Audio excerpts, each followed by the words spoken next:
How far-fetched do you think it is to be able to make $500,000 in 1 month from YouTube? Pretty far-fetched, actually. You'd have to really go crazy with the AdSense. We're going to talk about how this actually happens. Without AdSense.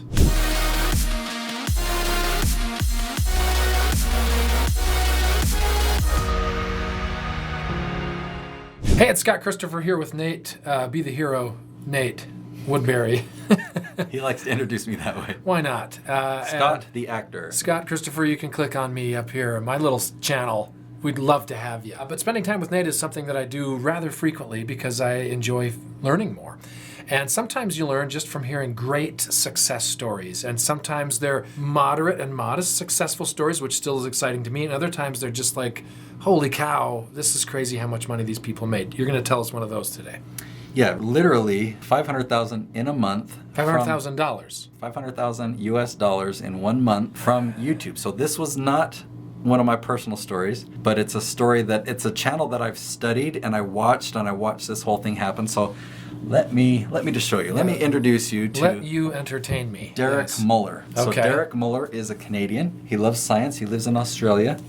And as I started to follow him, he's got 4.7 million subscribers now. Oh, for heaven's sake. I started following him when he had 1 million. So it was a significant channel, and I saw him traveling. Let me go back. Yeah, $1 million. You're still doing really, really good with $1 million. I just didn't typically watch science videos, but there's this video right here, Facebook fraud. That one caught my attention because it was relating to social media and marketing and whatnot, and it caught, Facebook fraud. So I watched that video. And then I noticed this video right here, he came to Utah. This video, Can Silence Actually Drive You Crazy? It was filmed, see the sound foam here? And you live in Utah. We're in Utah. Yeah, down at Brigham Young University. Apparently, I never saw it, but they have this sound room with like 3 feet thick sound foam that you see that behind him. Yes. And it's in this room. There's like a wire mesh floor that he walks on, which is on top of. I think it's in the science building. I'm pretty sure I've been there. I want to go. Keep going. So, anyway, I noticed that he came to Utah, and then I started following him and realized this guy, he's got 1 million subscribers. He's traveling the world making these videos. How does he survive? And I started figuring out, how he made a living as a YouTuber. I kept asking myself this question, or had this thought, why doesn't he start a business? Why doesn't he sell his own product? Or why doesn't he put on his own science events or something like that? I just thought people love him. Yeah. People love he posts a new video and it gets hundreds of thousands, or in fact, this is a while ago, but I know his videos were averaging 1.2 million views per video. So he just posts a video, it'll get 1.2 million views. So I had that question. Well, so fast forward to this video right here. See, that's Derek, and he's holding a plastic molecule. He made a product that had magnets in it. So instead of the ball and stick models that I used in chemistry, he could create molecules with magnetic bonds that could rotate, and they worked a lot better. Now, every video that I'd seen previous, 100% educational. Nothing sold, nothing pitched. Sometimes in the outro of the video, he would recommend Audible. So he would, he could pitch something there, but that was always in the outro. The videos were always just educational. This video was educational, but it was about how to use this product that he was launching on Kickstarter. Gotcha. Okay. So he launched a Kickstarter campaign, and I'm just going to go to Kickstarter, the website, and I'll show you. His goal was to reach $42,000. He hit that goal in 2 hours. And then at the end of that period, I believe it was like between 4 and 5 weeks, he reached over $500,000 in funding for this Kickstarter campaign. Now, I want to ask you, the viewer, and you, Scott, do you think a molecule kit is exciting enough to have a Kickstarter campaign that's that successful? Well, of course not. I mean... So why did it do so well, $500,000? Because everybody loves him. Yeah, because he has a successful YouTube channel. Yeah. So we talk about influence on this channel a lot. He built a tribe. Well, and also, by the way, the pledges are pennies. I mean, $4, $7. You know what I mean? If he's got loyalty and people that love what he does and appreciate his work, and all they have to do is pledge $5, I mean, that adds up pretty quick with 1.5 million. That's a good point. So the smaller pledges, that one's just a thank you. This one, you get some photos. You get up here and you get a kit of, so you pledge $42, or you get a T-shirt.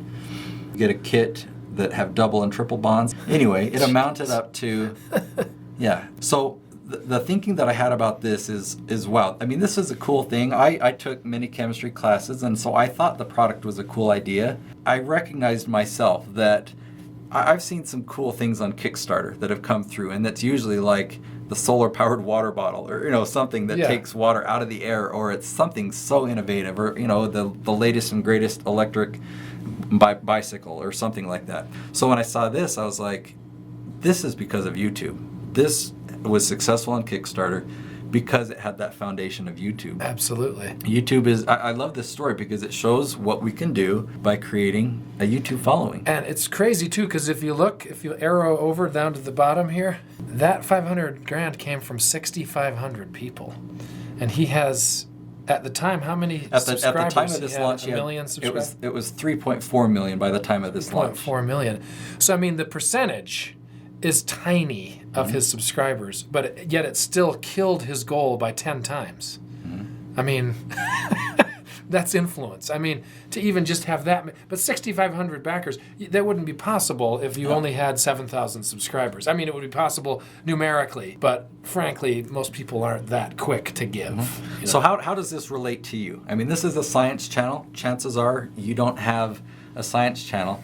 What I love about this example is it illustrates perfectly how YouTube has turned business upside down. It used to be you have a product or a service first, and then you create a business, you create a website, you find ways to market it. Maybe you do telemarketing or you do some paid advertising, and you try and get people to come and buy your product. And then from there, maybe you start, maybe I'll do a YouTube channel, or I'll start to do social media, and I'll start to build a following, and maybe I'll start to be hired to speak because now I'm successful. Okay, YouTube has reversed this to where you build your following first. Yeah. And then you become an entrepreneur, and then you become a speaker. It's like he built this following by doing something he's passionate about, something he loves, and it became a business, which is kind of fascinating. Isn't that interesting? Yeah, it is one way to go for sure. Yeah, build your audience of customers first, and once you have their loyalty and their love and affection, then you say, oh, by the way, what do they do with if I don't even Kickstarter, but if your goal is 42 grand and you get 500. Well, it funded, and so he was able to use that money towards the. Yeah, you don't pocket it. If you hit your goal, you have to fulfill on what you did. But obviously, he far exceeded his goal, and so if you look. That's what I'm saying. So what do you do with the balance? If his goal is 42 and he raises 500, I wonder what the 450. He basically this was across a 5-week period, and after day one, he's like, "Wow, we already hit our goal. So now I'm going to set a new goal. If we get to this, I'll be able to add, this other atom into the molecule kit. And if we had another goal, and so it just kept going and going and going." That's crazy. Really cool. I hadn't even conceived that that's where we were going with this story. I thought you were literally going to talk about how he made 500 grand solely on YouTube, direct YouTube revenue. But you're a outside of the box type of thinker, aren't you? Well, because I come from the entrepreneur side. Yeah. So I'm thinking about, especially in the beginning, I was like, wow, you got this following. What can you do with it if Yeah. So it's a lot of fun. I love it. I know I would like it if I were watching. So I'm curious about your ideas, Scott, and I'm also curious about all of our viewers. What ideas do you have about what would you do? Here's the question. If you had 1 million or higher subscribers, what types of things could you do to monetize it outside of AdSense? Beautiful. Share it in the comment below.